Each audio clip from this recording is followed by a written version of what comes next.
श्री शिवाय नमस्तो।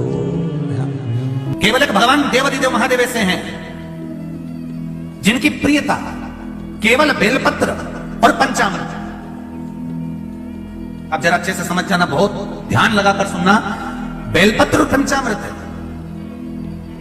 तो कहा पंचामृत तो स्नान के काम आता है भगवान को। दही चढ़ाओ, पंडित जी बोलते हैं दूध चढ़ाओ, शहद चढ़ाओ, शक्कर चढ़ाओ, दूध चढ़ाया, जल चढ़ाया, गंगा जल चढ़ाया, ये सब तो हम भगवान के स्नान में काम लेते हैं। नहीं, अगर आप शिव जी को एक कटोरी में पंचामृत बनाकर ले जाते हैं, दूध, दही, शहद, घी, शक्कर, ये सब मिलाकर यदि आप लेकर जाते हैं और ले जाकर भगवान शंकर के सामने समर्पित करते हैं, एक बेलपत्री अशोक सुंदरी, अभी तक आपने जो बेलपत्री चढ़ाई है अशोक सुंदरी के ऊपर, डंडी का मुख जहां से पानी बहता है उस ओर रखा जाता है। पर जब हमें ऐसा लग रहा है कि हमारे पितृ भूखे हैं या हमारे पूर्वज प्यासे हैं या उनको भाग नहीं मिल रहा, इसलिए मेरा कोई काम नहीं हो रहा, इसलिए शिव राजी नहीं हो रहा है, तो ये बेलपत्री के भाग को बदल दिया जाता है। ये बेलपत्री अशोक सुंदरी की जगह पर जब चढ़ाया जाता है तो ये पत्ती का जो भाग है जहां से पानी बहता है उस ओर रखा जाता है और ये डंडी का भाग शिवलिंग की ओर रखा जाता है। और यहीं पर भगवान शंकर को जो तुम पंचामृत बनाकर लेकर गए हो वो पंचामृत चढ़ाया जाता है और वही पंचामृत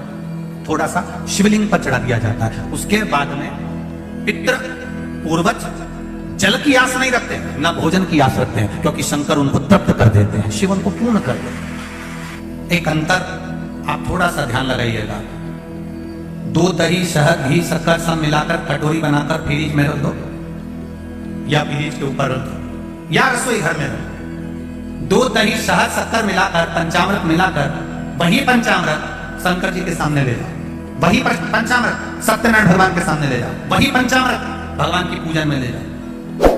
जो फ्रिज में रखा है उसको खाकर देखना और जो भगवान के सामने तुमने समर्पित करा है उसको खाकर देखना, दोनों में अंतर हो जाएगा, दोनों का स्वाद बदल जाएगा। मेरे नारायण के सामने पहुंचा तो भी वो प्रसाद है, मेरे ब्रह्मा जी के सामने पहुंचा तो भी वो प्रसाद है, माता रानी के सामने पहुंचा तो भी वो प्रसाद है,